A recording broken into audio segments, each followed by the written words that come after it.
समाज को तोड़ने का प्रयास करे। आज जिस तरह का नंगा नाच हो रहा है आस्था के नाम पे, ये आरएसएस के लोग चितपावन ब्राह्मण हैं, ये वही लोग हैं जो शाहू जी महाराज को जिन्होंने तिलक करने से मना कर दिया था। जो लोग कर्मकांड में लगे हैं जी, पंडे और पुजारी जी, वो ब्राह्मण जाति का 1% भी नहीं है। जी, ब्राह्मण जाति को तो मेरी सपोर्ट करनी चाहिए। जी, वो लोग उनकी पूरी जाति को बदनाम करते हैं कहीं ना कहीं। जी, मतलब जैसे ही ये सरकार आई वो 35-1 का नारा देके जो नंगा नाच हरियाणा में हुआ, ऐसा तो था ही नहीं, हरियाणा का कल्चर ही नहीं था। लेकिन कुछ लोग हैं जो अपने ही धर्म के विरोध में, सनातन के विरोध में खड़े हो जाते हैं। आप पर ऐसे आरोप लगते हैं। स्टेटमेंट आपकी मैं सुन रहा था कि जो राम मंदिर आंदोलन था और कार सेवकों ने ध्वस्त कर दिया था उस ढांचे को, तो उसमें जो मरने वाले लोग थे वो हमारे लोग थे, ओबीसी के लोग थे, जो ओबीसी मुलायम ने गोलियां चलवाई, दुनिया भर के लोग मरे थे जी। और उसके बाद वो डेमोलिशन वाले दिन भी मरे थे जी, कोई नहीं था इनमें से जी, ओबीसी के लोग मरे थे। इनमें से मतलब आपने कहा कि टीके वाले जो लोग हाँ, हैं कोई एक भी नहीं मरा। और अब मंदिर की जब कमेटी का गठन हो रहा है तो सभी यही लोग, एक भी ओबीसी और SC/ST का आदमी नहीं है उसमें। नमस्कार साथियों, आप देखना शुरू कर चुके हैं ND न्यूज़ और इस वक्त ND न्यूज़ के खास मेहमान हैं चौधरी युद्धवीर सिंह सहरावत, अखिल भारतीय जाट महासभा के नेता हैं, महामंत्री हैं और किसान आंदोलन में जिनकी सक्रिय भूमिका रही और नेतृत्व की मुख्य भूमिका में रहे। अगर बात करें भाजपा सरकार को और केंद्र की सरकार को झुकाने में 3 कृषि कानूनों के विरुद्ध, तो मुख्य तौर पर चौधरी साहब का नाम आता है। और उसके बावजूद जो उनके बारे में चीज़ें हैं कि वो पाखंडवाद के खिलाफ बड़ी वाकपटुता से अपनी बात रखते हैं। इस वक्त चौधरी साहब हमारे साथ हैं। युद्धवीर जी नमस्कार। सभी दर्शकों को मेरा नमस्कार। सर ये बताइए कि आप लगातार पाखंडवाद पर बात रखते हैं। पाखंडवाद के विरुद्ध हर व्यक्ति को होना भी चाहिए, लेकिन ब्राह्मण जाति के लोगों को ऐसा लगता है कि आप उनके विरुद्ध कुछ कह रहे हैं। देखिए, जो हमारा जो विरोध है जी, वो ब्राह्मण जाति के खिलाफ नहीं है जी। जो लोग कर्मकांड में लगे हैं जी, पंडे और पुजारी जी, वो ब्राह्मण जाति का 1% भी नहीं है। जी, ब्राह्मण जाति को तो मेरी सपोर्ट करनी चाहिए। जी, वो लोग उनकी पूरी जाति को बदनाम करते हैं कहीं ना कहीं। जी, मतलब अपने जो हरकतें वो जिस तरह की करते हैं, जिससे समाज में ये संदेश जाता है कि ये लोग ठगी करते हैं या ऐसा करते हैं। वो जो पंडे और पुजारी हैं वो ब्राह्मण जाति के लोगों को भी नहीं बकसते हैं। कोई मंदिर में जाति का टैग लगा के तो जाता नहीं है। वहाँ जो भी जाता है वो तो जो उनके यहाँ जाता है उनकी नज़र एक पे ही रहती है कि उसका बेवकूफ़ बना के उसकी जेब खाली करानी है। और उसको लेके हमारा विरोध। ब्राह्मण खेती भी करता है, नौकरी भी करता है, व्यवसाय भी करता है, तो उस बेचारे ब्राह्मण से मेरा क्या विरोध है। तो युद्धवीर जी ये बताइए कि आप कह रहे हैं कि मंदिरों में जो कर्मकांड पूजा पाठ होती है वो गलत है, इस प्रकार से नहीं होना चाहिए। देखिए, बिल्कुल नहीं होना चाहिए। ये आस्था है और मैं जिस जाति से संबंध रखता हूँ, मेरी जाति का ये रहा है कि जाट हमेशा भक्त रहा जी, राम को मानता है, राम का नाम लिए बगैर वो कोई भी कार्य करता ही नहीं जी। सुबह उठते ही राम राम शुरू करता। कोई भी कार्य खेत में करे या सामाजिक कार्य करे, उसका एक ये जुमला पेट जुमला है कि ले राम का नाम जी। और इसके अलावा वो राम कहता, जैसे हमारे बुजुर्गों को हमने देखा, वो कहते थे राम का नाम ले लो। कहीं मंदिर नहीं जाते थे, वो कहीं भी एक कॉर्नर में बैठे, चारपाई पे बैठे और ध्यान लगा के थोड़ा सा जो भी उनका जो तरीका था राम का नाम लेके अपना भोजन ग्रहण कर लेते थे। आस्था के लिए किसी स्ट्रक्चर, किसी बिल्डिंग में और किसी मूर्ति के सामने जाके ऊपर नीचे होने से कोई ज़्यादा ना आस्थावान बनता है और ना ज़्यादा कुछ रहता है। और हमको सबक लेना चाहिए। हिंदुस्तान ऐसे मुल्कों का गुलाम रहा, शर्म आती है। मैं यूनान गया, यूनान की आज की आबादी 1,30,00,000 आज की आबादी 1,10,00,000। सिकंदर आया था तब तो कितनी आबादी होगी, और वो आके हमको अड़का गया। हम यहाँ इस आबादी में बाबर आया, हुमायूं 10-20 हज़ार लोग लेके आए। ये जाति और वर्ग विभाजन जो था, इसने कभी भी इस देश को एकजुट नहीं होने दिया और उसी का नतीजा रहा कि हजारों हजार साल जो है गुलामी भुगती हमने। तब अब तो हम एक पढ़े लिखे हो गए हैं, शिक्षा समाज में आ गई है, अब तो कम से कम उस संकीर्णता से निकल के और धरातल पे जीना सीखें। जी तो ये अब आज भी अगर हम इसका विरोध नहीं करेंगे, जिसने हमारे समाज को बखेरा, राष्ट्रपति जाता, जी देश का राष्ट्रपति संविधानिक पद पे, जो सर्वोच्च संवैधानिक पद पे बैठा, जी जो बाबा साहब अम्बेडकर के बनाए हुए संविधान का संरक्षक है, जी वो पुष्कर गए अभी रामनाथ कोविंद जी, और उनको इसलिए पुष्कर मंदिर में जाने से रोक दिया कि आप हरिजन हैं और हरिजन मंदिर में नहीं जा सकता। जी और हमारा भारत का संविधान कहता है कि किसी को भी इस तरह से कहीं भी जाने से रोका नहीं जा सकता। जी तो और संविधान का इतनी वो राजनीति में इतने मतलब कमज़ोर हो गए कि संविधान का रक्षक होने के बाद भी उन्होंने अपनी ताकत और उसका इस्तेमाल नहीं किया, और वो वहाँ से लौट आए, कहना कोई बात नहीं, जैसा मुझे स्वीकार है। तो अगर राष्ट्रपति के साथ इस देश में ये होता।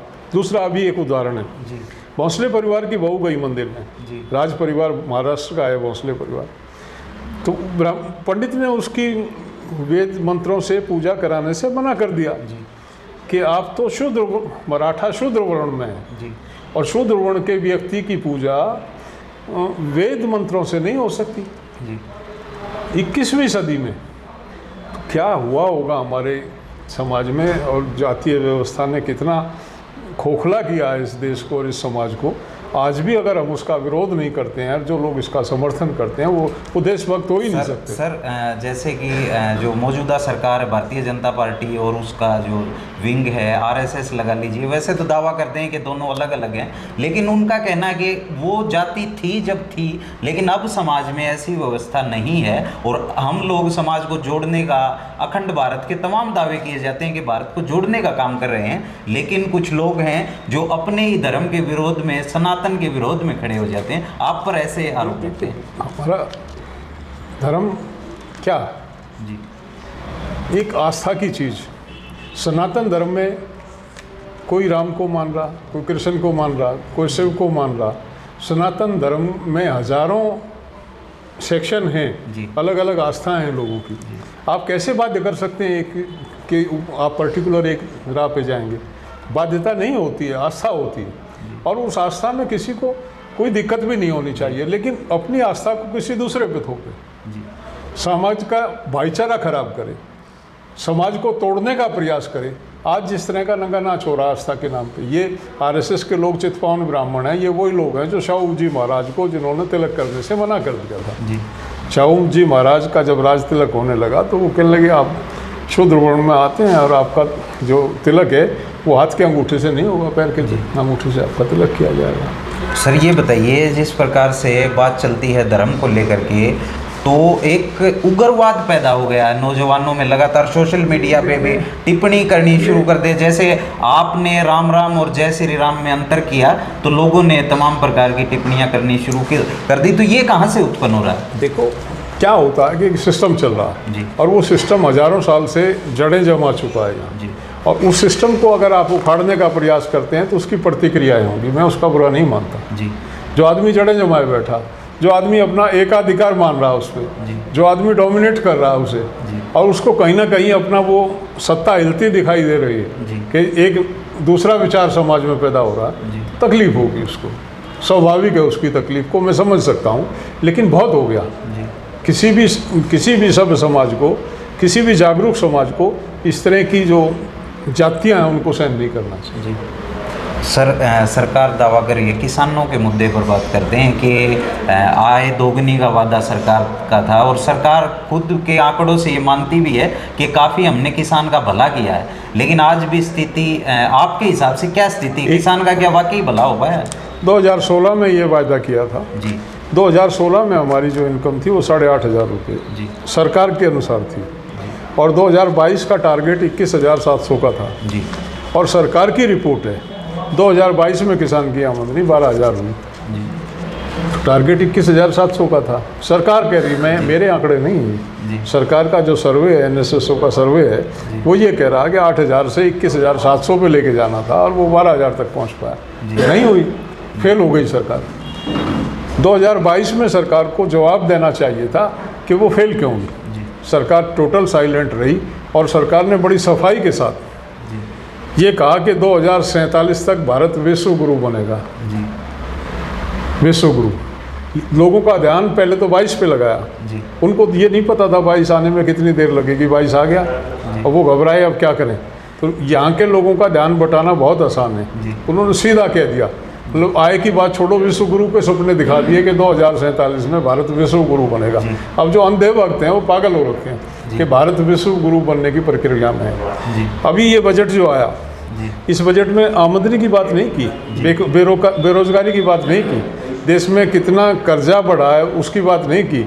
ये कहा कि ये अमृत काल का पहला बजट, अमृत काल 23 से 47, 75 साल बाद। पहला नहीं 25 साल, जी जो 25 साल का टारगेट वो लेके चल रहे हैं, जी। 25 साल का ये पहला साल था। जी। तो हमको सीधा लगा दिया कि अब आप सवाल नहीं करें, 2047 तक आप सवाल नहीं करें, 2047 में हम आपको विश्व गुरु बना देंगे। सर ये बताइए कि जो मौजूदा सरकार है वो दावे कर रही है कि पिछली सरकारों में भी तमाम ज्यादतियाँ हुई थी, उन पर हमारी सरकारों ने काबू पाया है, मदर ऑफ डेमोक्रेसी भारत को कहा जाता है। और अगर आंकड़ों की बात की जाए तो प्रेस इंडेक्स में भारत लगातार निचले पायदान पर खिसकता जा रहा है, हंगर इंडेक्स में, हैप्पीनेस इंडेक्स में, तो और 2024 भी आ रहा है। तो देश का मूड आपको क्या लगता है कि क्या जनता का मूड होगा 24 के लिए? आपने बताया जैसा कि 47 तक लोगों के मुंह बंद करने को कहा गया है, लेकिन ऐसा लग रहा है कि कोई विकल्प आपको नज़र आ रहा है देश में? देखिए विकल्प तो क्या होता है, जब राजीव गांधी मरे जी तो लोग ये कह रहे थे अब कांग्रेस में ख़त्म हो जाएगी, कांग्रेस में कुछ बचा नहीं है। जी नरसिम्हा राव आए और नरसिम्हा राव के आने के बाद और इकोनॉमिक रिफॉर्म हुए, तब भारत का सोना गिरवी रख के जी तनख्वाहें दी गई थी। 40 टन सोना चंद्रशेखर गिरवी रख के आए थे। जी नरसिम्हा राव के आने के बाद अर्थव्यवस्था तेज़ी से बढ़ने ऊपर लगी, उठी। Globalisation of economy. जो पंजाब 15 साल से सुलग रहा था जी और ये लग रहा था कि पंजाब निकल गया हाथ से, जी उन्होंने बड़े धैर्य के साथ उस पंजाब को इस तरह से शांत किया, उस उग्रवाद को, और देश की मुख्य धारा में पंजाब को लेके आए। जी और उसको ही नहीं लेके आए वो आसाम गण परिषद का जो आंदोलन चल रहा था उसको उन्होंने शांत किया। बोडोलैंड का एक आंदोलन चल रहा था। 3 बड़े आंदोलन उन्होंने अपने 5 साल के कार्यकाल में और पूरे देश में एक शांति स्थापित की। वो एक बड़ी अचीवमेंट थी। देश को फाइनेंशियल तौर पे आत्मनिर्भर किया। तो ये कह देना कि विकल्प क्या है, जी अब नरसिम्हा राव प्रधानमंत्री बनेंगे ये किसी ने नहीं सोचा था। जी और लग रहा था कि अब तो जी देश फंस गया। और नरसिम्हा राव जब प्रधानमंत्री बने तो दुनिया में मंदी आई, स्लो डाउन आया 2007 में। हिंदुस्तान के लोगों को यही नहीं पता चला कि दुनिया में मंदी आके चली गई। जी अमेरिका का राष्ट्रपति हिंदुस्तान आया, उस टाइम पे ओबामा था, आके यहाँ से लौटा जी और अमेरिका में जाके स्टेटमेंट देता कि मैं हिंदुस्तान से 5 लाख नौकरियाँ लेके आया हूँ। जी अमेरिका डूबा हुआ था उस टाइम जी। और हिंदुस्तान इस पोजीशन में था कि 5 लाख अमेरिकन को रोज़गार उसने दे दिया था। तो मैं ये इसलिए बता रहा हूँ कि जिन 2 मौके ऐसे आए जब ये लग रहा था कि देश गया जी और वो दोनों मौक़ों पे देश जो है ऊपर गया नीचे की बजाय। तो ये कह देना कि विकल्प क्या होगा, विकल्प आ जाता है। 140 करोड़ का देश है, एक से एक टैलेंटेड आदमी बैठा है, मौका मिलते ही कोई मनमोहन सिंह पैदा हो जाएगा, कोई नरसिम्हा राव पैदा हो जाएगा। सर ये बताइए कि हरियाणा बेरोजगारी की नौकरियों की जब आपने बात की तो हरियाणा में लगातार बेरोजगारी बढ़ती जा रही है और अभी अमेरिका के एक अखबार में छपा है कि पिछले 1 साल में 6 लाख प्रवासी भारतीय वहां पर पहुंचे हैं अमेरिका में, बॉर्डर कूद करके जो भी अवैध तरीकों से अमेरिका में पहुंचे। तो इसको कैसे देखते हैं? और विशेष तौर पे हरियाणा में और हरियाणा में भी अगर जाटों की बात की जाए, रोड, सिख, ये जातियां विशेष तौर पर उस ओर पलायन कर रही हैं, विदेशों में अवैध रास्ते अपना करके घुसने का प्रयास कर रहे हैं। ये कारण क्या बने और इसका विकल्प क्या हो सकता है? हरियाणा देश में 1 नंबर पे पहुंच गया था पर कैपिटा इनकम। जी बेरोजगारी दर कम थी जी और इनकम जो थी पर कैपिटा इनकम सबसे ऊपर थी जी लेकिन निरंतर बेरोजगारी की दर जिस तरह से बढ़ी है जी उसका ये कारण है अवसर ना मिलने की वजह से लोग यहाँ से प्लान कर रहे हैं। जी जो स्थिति पंजाब की जी टोटल जो मैन फोर्स और जो ब्रेन था वो वहाँ चला गया, विदेशों की ओर। वो आज हरियाणा में वो स्थिति आ गई है क्योंकि हरियाणा में अवसर नहीं। हरियाणा में काम जो है समाज को लड़ाने का हो रहा है, समाज में वैमनस्य फैलाने का काम हो रहा है। हरियाणा में कोई क्रिएटिव काम नहीं हो रहा है। अपने मुंह में या पुट्ठू बनने से तो कोई भी बनता रहे, लेकिन ये तो आंकड़े हैं और सरकारों के ही आंकड़े हैं कि बेरोजगारी कितनी बढ़ी है, यूथ किस तरह से घूम रहा है, अपराध बढ़ रहा है। जो हरियाणा अपनी ईमानदारी मेहनत के लिए जाना जाता था, आज वो हरियाणा वो शार्प शूटरों से जाना जाता है, गोली मारने वाले सबसे ज़्यादा। जी, गोली मारने वाले हैं और जेल से इंटरव्यू भी दे देते हैं। टीवी पे बोलते हैं, आके खुला बोलते हैं। तो क्या स्थिति हो गई, किस तरह की बात? तो सर इसका विकल्प क्या लगता है आपको और समाधान क्या होगा कि इसी प्रकार जाते रहेंगे हमारे बच्चे विदेशों में, या कोई बदलाव की उम्मीद? पॉलिटिकल एजेंडा जब तक इस तरह, ये पॉलिटिकल एजेंडा जो आज चल रहा है जी कि सामाजिक वैमनस्यता पैदा करके राज करो जी, ये अगर जारी रहा तो इससे भी बुरे हालात होंगे। इसका इलाज एक ही है कि हम विकास की सोचें, हम नौजवान के रोजगार की सोचें, हम किसान की आर्थिक संपन्नता की सोचें, उसकी फसलों के दाम दें, हम मजदूर की मजदूरी की सोचें, उसका घर चले, इतना पैसा वो ले पाए। तो ये तमाम मुद्दे जो लोग हैं, हम अच्छी मेडिकल फैसिलिटी पे फोकस करें, हम अच्छी शिक्षा पे फोकस करें। आज तो सारा ध्यान समाज को बटाने, क्या क्या हालत कर रखी है। आज जो हरियाणा जैसे ही सरकार आई, वो 35-1 का नारा दे के जो नंगा नाच हरियाणा में हुआ, ऐसा तो था ही नहीं, हरियाणा का कल्चर ही नहीं था, कभी हुआ ही नहीं हरियाणा में। इन्होंने एक दीवारें खड़ी कर दी, एक दूसरे को जो है वो शक की नज़र से देखते हैं लोग। जी सर, ये बताइए कि आप पर आरोप ये लगे कि आपने कहा कि किसान वो राम को अपनी जेब में रखता है, तो इन्होंने कहा कि आपने राम पर अभद्र टिप्पणी की। नहीं, मैं तो राम ये तो राम हमारा साथ रहता है, राम तो कण कण में है जी, हमारे हृदय में राम है। तो साथ मेरा जेब में रखने का मतलब ये था, हम हमेशा साथ रखते हैं, जब चाहे मिल लेते हैं, देख लेते हैं जी, उसको देखने मंदिर जाने की आवश्यकता नहीं है जी, उसकी मूर्ति दिखती रहती है। हम तो हमारे जेब में रहना, दिल में रहना, हृदय में रहना, वो बात थी। मैंने अभी मैं वही कह रहा हूँ, मैं उस बात से जा नहीं। हम उठते राम, सोते राम, किसी से मिलें तो राम, कोई शुभ कार्य करें तो राम, मतलब राम का जितना हम नाम लेते हैं शायद दूसरे समझ लेते हैं। सर ये बताइए, एक और स्टेटमेंट आपकी मैं सुन रहा था कि जो राम मंदिर आंदोलन था, उस कार सेवकों ने ध्वस्त कर दिया था उस ढांचे को, तो उसमें जो मरने वाले लोग थे वो हमारे लोग थे, ओबीसी के लोग थे, जो ओबीसी मुलायम ने गोलियां चलवाई, दुनिया भर के लोग मरे थे जी, और उसके बाद वो डेमोलिशन वाले दिन भी मरे थे जी, कोई नहीं था इनमें से जी, ओबीसी के लोग मरे थे इनमें से। मतलब आपने कहा कि टीके वाले जो लोग हैं, कोई एक भी नहीं मरा। और अब मंदिर की जब कमेटी का गठन हो रहा है तो सभी यही लोग, एक भी ओबीसी और SC/ST का आदमी नहीं है उसमें जी, टोटल यही लोग हैं उसमें। तो इसको कैसे देखते हैं? इसको समाज को के सामने तस्वीर है, मैं तो समाज को कहता हूँ देख लो यार, सीख लो, कब तक बेवकूफ़ बनोगे। वो जमाना चला गया जब इन्होंने करते रहे, जो भी इन्होंने जांच चाहा, मत्था टेकवा लिया, अब तो साइंटिफिक।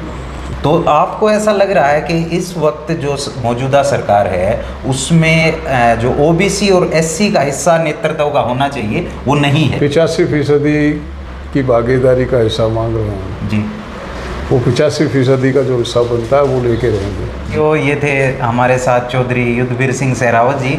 वैसे बातें करने के लिए बहुत कुछ है, लेकिन वीडियो बहुत लंबा हो जाएगा। फिर कभी जब मुलाकात होगी फिर से चौधरी साहब के साथ बात करवाएंगे। अगर कोई सवाल है तो हमें कमेंट करके ज़रूर बताएं और वीडियो को ज़्यादा से ज़्यादा शेयर करें। और इसी प्रकार के दिलचस्प इंटरव्यू प्रदेश और देश की राजनीति के बारे में जानने के लिए, अपनी नॉलेज बढ़ाने के लिए हमारे चैनल को सब्सक्राइब करें। अगर ये वीडियो आप फेसबुक पर देख रहे हैं तो हमारे पेज को फॉलो करें। धन्यवाद। आप देख रहे थे ND न्यूज़। मेरा नाम है सोमवीर, कैमरे के पीछे हैं विनोद। नमस्कार।